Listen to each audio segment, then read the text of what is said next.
Hello everybody, my name is Baancraft and this is... In these 20 days, progression severely ramps up as I kill several bosses to the point where I could start hard mode if I wanted to. But I didn't because of my health not being at 400 yet. If you want to check my first 10 days, go check it out. Now, I will explain the conditions my world has set in and then we will start. I'm playing on journey mode, which is the easiest difficulty and allows the duplication of items. However, I am offsetting this lack of difficulty by setting my world seed to For the Worthy. The main factor in this world, in that seed Easter egg being that For the Worthy increases the damage enemies deal by 2 times and also offsets the bow generation a bit. I don't really know how, but all I know is it's like imbalanced to say. Okay, I'm not gonna if you guys don't want to be watching the whole thing, I'm just gonna tell you what I did. I killed Skeletron, I killed the Eater of Worlds, I took on the Oman's army, and I took on the Goblin's army. So I think that's all you really need to know. Yeah, that's basically everything major that happened. So yeah, there you have it. You can click off now if you want, but then if you want to see the journey, sure, go right ahead.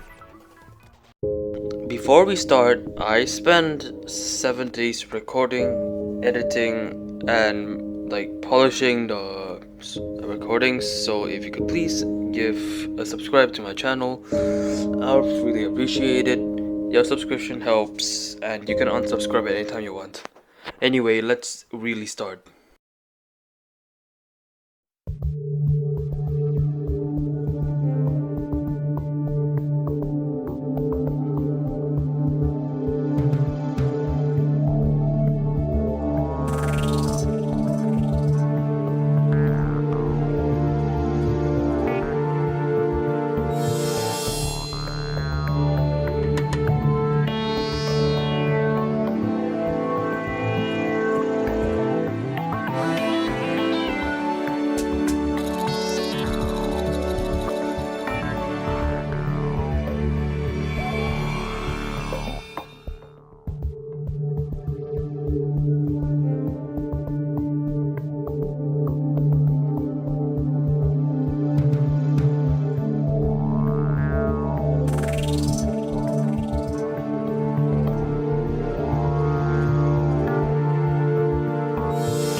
I then proceeded to mine some iron ore, and little did I know this would be the last iron I would need to be able to get the ability to duplicate iron. Realizing this, I immediately duplicated iron as this would allow me to upgrade my tin chestplate to an iron chestplate, which provides a little stat boost, but it's still a stat boost, and like I said, upgrades are upgrades.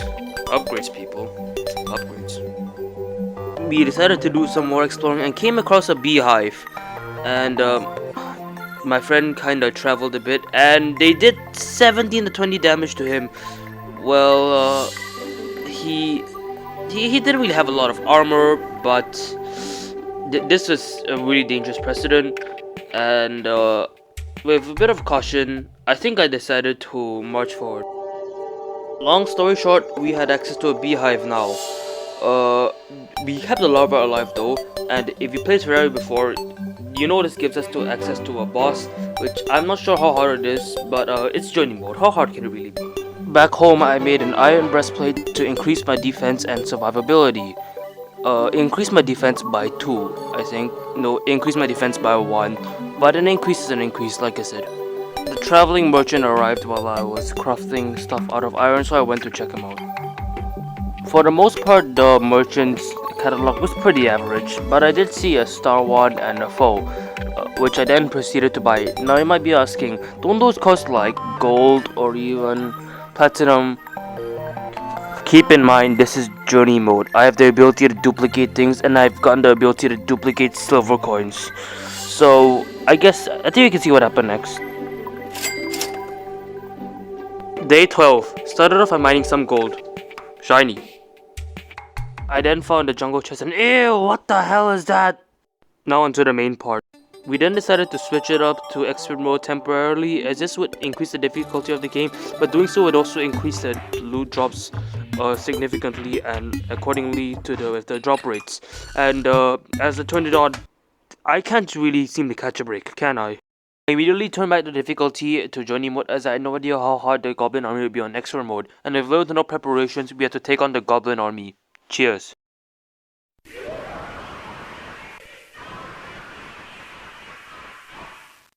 For the most part, with the goblin army, I think because we both had mini sharks on us, it was relatively tame, because you can see we just spam bullets and the knockback would make it so that they wouldn't be able to reach us. But I wasn't going to do that because that would have been boring. Instead I just rushed in with my Light's Bane, got some spiky balls, because I wanted to duplicate the spiky balls as they do damage to anything. As it's a weapon, I want to duplicate it. So you see me mainly using my Light's Bane and mini shark here, because I'm going to use my bow later on, because the gesture arrows do pierce damage, and pierce damage is pretty important when you're fighting an army like the Goblin army, especially later on in the game with like the Pumpkin Moon, the Frost Legion, and the Pirate Invasion. You're gonna need like at least one type of piercing weapon, like the Zenith or the Solar Eruption. Although I guess I'm getting a bit too ahead of myself. As you can see, the Goblin army was actually relatively tame, and my friend was back in my house defending it, because some goblins were spawning in. Other than that, it was relatively relaxed. My friend did die a few times, but that was really it. In a fit of absolute idiocy, I changed the difficulty to expert mode, and this increased the goblins' damage exponentially, which eventually, although I stalled for time, led me to my first death in this goblin army. I tried to hold out after that, but the expert mode was just too much. We were just too newbie. Yeah, we was just not good enough at the game to be able to play expert mode. I don't know what. Did they buff expert mode? I don't know. I accidentally used my pickaxe to destroy some of my houses, because I thought the pickaxe was my mega shark. Yeah, it was a mistake. So it eventually got so bad to the point where I had to revert the difficulty to journey mode, and then after that it was kind of smooth sailing, because all I really needed to do from that point on was spam my bow and mini shark, and that's kind of what I did, as you will see in the footage here. Over here, I started with mini shark because it does a lot of shell damage, split damage, and then I would use my sword because they were getting closer, and my sword does a bit more damage, albeit with a shorter range. And this is where I pull out my bow, because you see there are like 6 enemies stacked on top of each other, and I just use my Jester's arrow and they just rip everything apart. This is why I stocked up on Jester's arrows instead of wooden arrows, not only for the damage increase but also for the freaking pierce and light. And eventually it was done. This was actually surprisingly, I don't know if it was easy or hard, it was a bit of both. But yeah, just as we completed it, a new merchant arrived. Everything else was relatively unimportant, but beating the goblin army means that a goblin tinkerer also is available to move in. And I don't know if we're gonna expand on that or not, but that's what. Day 13 started with the blood moon rising over the horizon, and enemy spawn rates increasing dramatically. Nothing much interesting happened other than the fact that me and my friend both got money trowels, which are piggy banks, but you can use them anywhere, not on workbenches or table. And before we knew it, it was over. This is overall a pretty useless blood moon, because I wasn't really bothered to fish or do anything that a normal person would do in a blood moon, so we only got money trowels out of it. Day 14 started with a life crystal, which I was able to get on camera this time. Our plan was to fight the Eater world as soon as possible, so we decided to do that by the easiest way possible, via blowing up the Ebonstone around shadow orbs to summon it. Because your shadow tree, it summons. But unfortunately, my friend died here because he wasn't able to evade the lava properly, which was a minor setback because we do end up fighting it later on. Okay, so while I'm petting this cat, allow me to explain our plan. Our plan was to beat the 8 worlds and drop duplicated shadow skills at its drops. This would increase the survivability by a lot, as it allows us to craft shadow armor, and then we'll go on to then beat Queen Bee or Skeletron. I'm sure Skeletron is easier because of easier access to arena, but that's the base layout of our plan. 1 shadow orb down.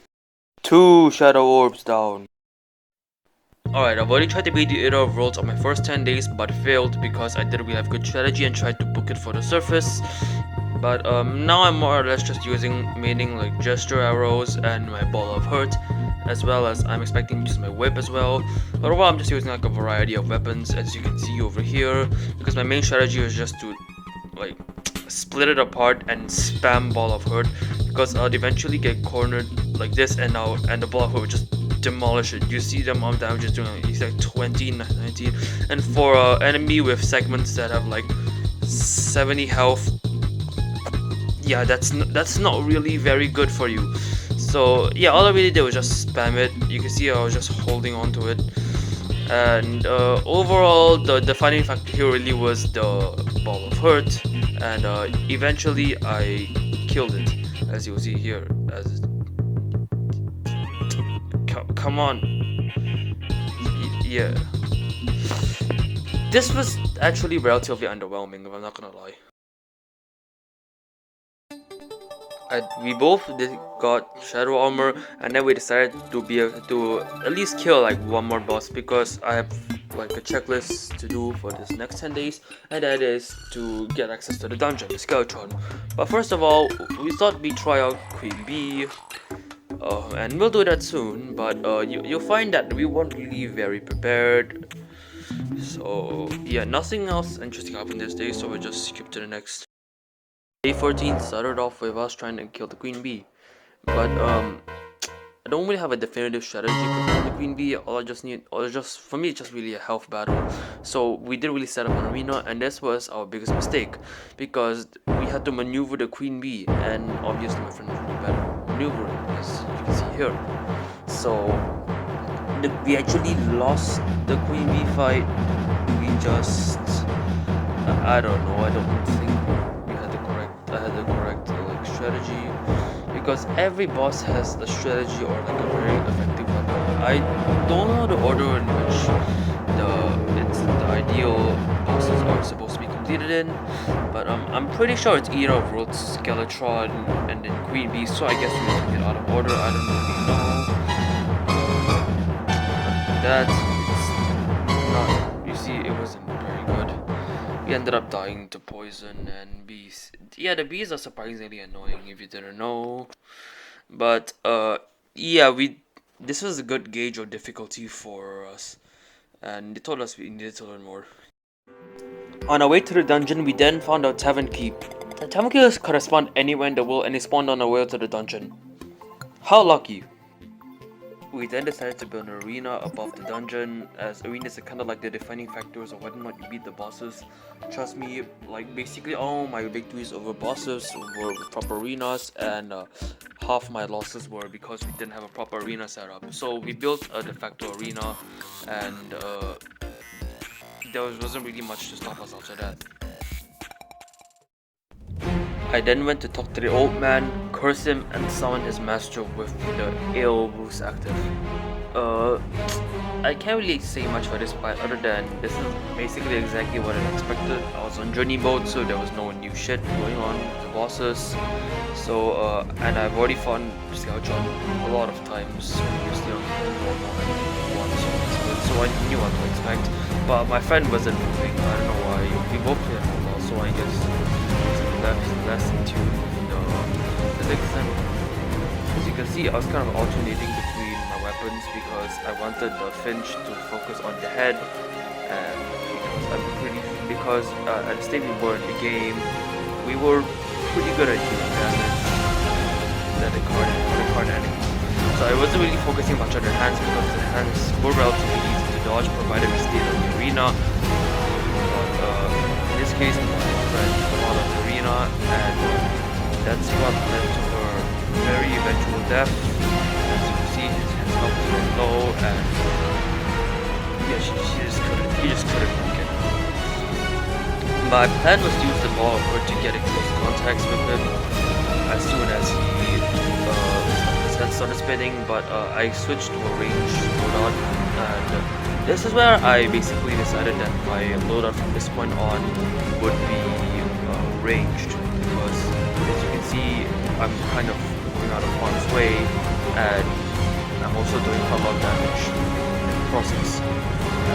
I know what happens in hard mode, and I know what kind of upgrades the bosses get, but for the time being, this is basically what decided my class for the rest of the time. At least until I fight a wall flesh. I don't know, the weapon could change my class, maybe, no promises. As dawn was starting to break again, I eventually deal enough damage to be able to smash open Skeletron's skull, and it was over. I then explored a section of the dungeon, pinpointing gold chests and corruption chests for future use. Although I do not have any keys, this would eventually come in handy later when I inevitably decide to grind out the dungeon. The purple chest you see on top is called the corruption chest, which contains an item which I believe is called the Bane of the Corruptor, which is going to be really useful in the future. But I found a mechanic, which is also really good. I eventually died to those annoying spikes. I swear to God, they keep getting on my nerves. I then bought several Eternia crystals and an Eternia crystal stand from the Tavern Keep. I don't know how it has any status, but if you played Terraria before, I think you all know where this is going. I then went to the snow biome to collect snow as I wanted to build my arena out of snow, but turns out my friend decided to go mining down there. As I was checking the map, you see she's all the way down there, so I decided to follow her into the underground snow. But it turns out my friend wasn't looking properly, because as I was going down the slope and defending on the slime, I eventually saw a life heart. A glimmer of red in the distance that would increase my overall survivability by a large margin permanently. I don't know how she missed this. She missed such a vital item, but I'll take it. Okay, at this point she must be purposely leaving these things for me, as she really can't beat this unaware of all of the life crystal hearts around him. I then built my O1's army arena out of ice, as this would just increase the atmosphere once, and I was admiring the lanterns at the background too.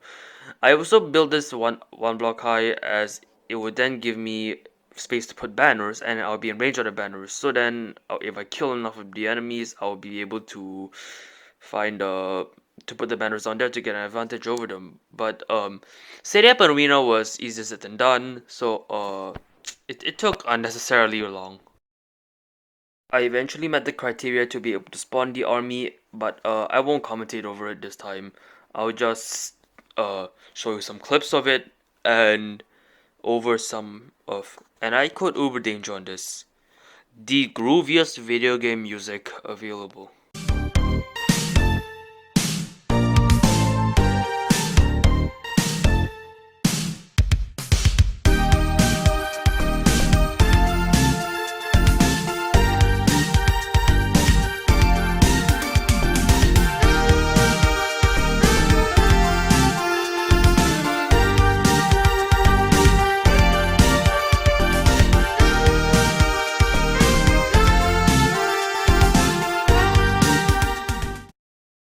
Overall, I'd say this is one of my favorite events because I don't have to worry about time. I have a bunch of guns to help me out.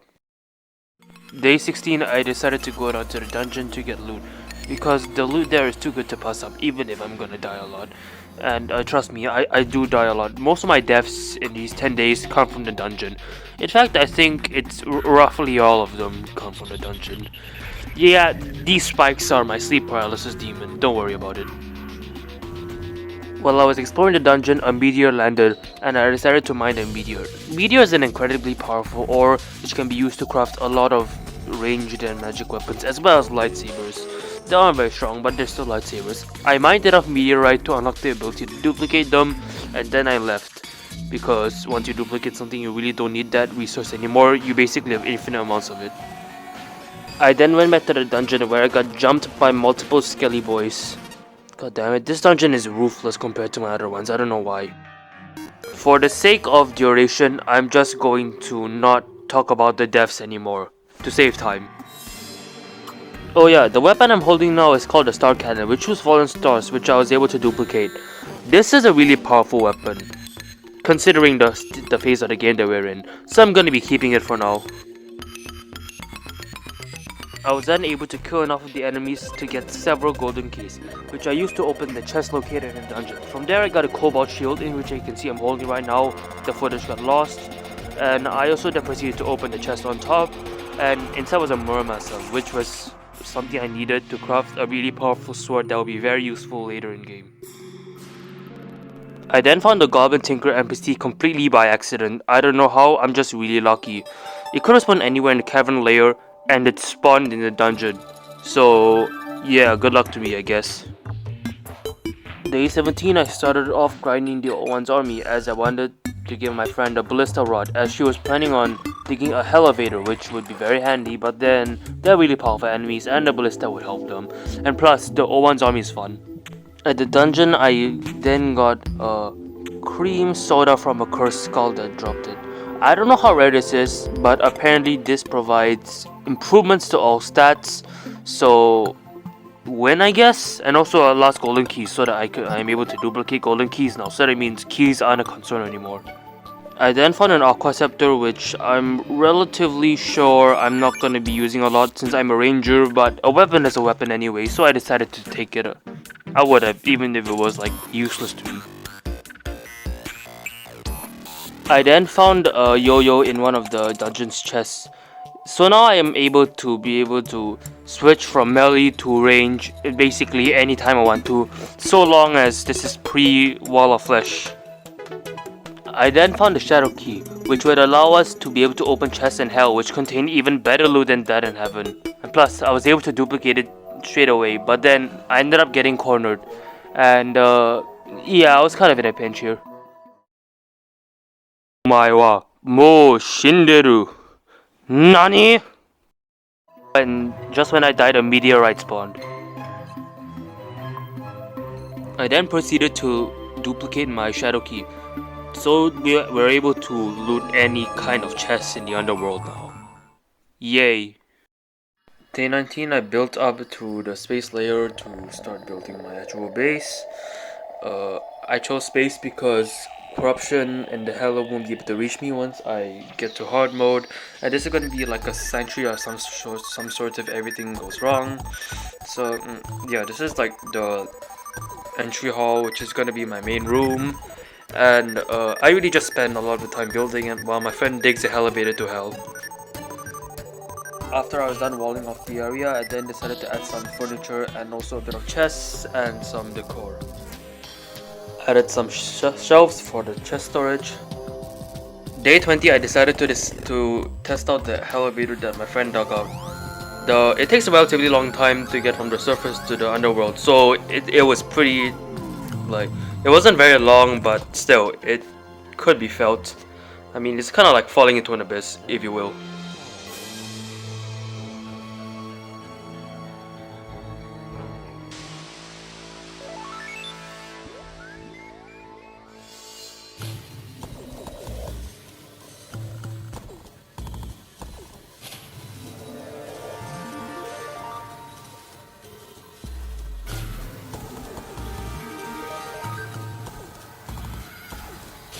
One thing that me and my friend forgot when we went to hell was that you can burn on hellstone bricks too. I mean, you know you can burn on lava, on like hellstone, but we didn't know about the hellstone bricks. So I didn't know what was making my health decrease so fast until it was too late, and yeah, that was pretty confusing. But then I do rectify this problem in my 30 days. So yeah, that's going soon. Overall, I'd say these 20 days are relatively productive compared to my first 10 days, and I plan on moving all my NPCs to the space level because when I kill the wall flush eventually and hard mode starts, I will. The corruption in a new biome, I'm not gonna say what it is to avoid spoilers, will start spreading across the world. And when that happens, I don't want to deal with the after effects. So I'm just going to probably like blow up my base at one point and move them all up there. But I'm not here to talk about the future. I'm here to talk about the past. I all I really want to say is I really don't think I was spending my time productively in the dungeon. So that could have been something that would have changed. But then again, I got several weapons from it, so I can't call it a complete loss either. These 20 days were really fun, and I mean this is Terraria. Of course, you can literally just come back after taking a break, and you have immense amounts of fun. Terraria is a game where you slowly grow. All right, the growth is either slow or gigantic, but it's a game you can never get bored of. It's a game where there's always something to do, even if you've completed the game, and I can feel this radiating throughout every aspect of the game, including the end game, because there are several things I haven't built then. But I guess there's something to say after I defeat the Moon Lord. I'm out of things to say, so I'm gonna sign you off. This is Baancraft, and this was how I survived 20 days in Terraria for the Worthy.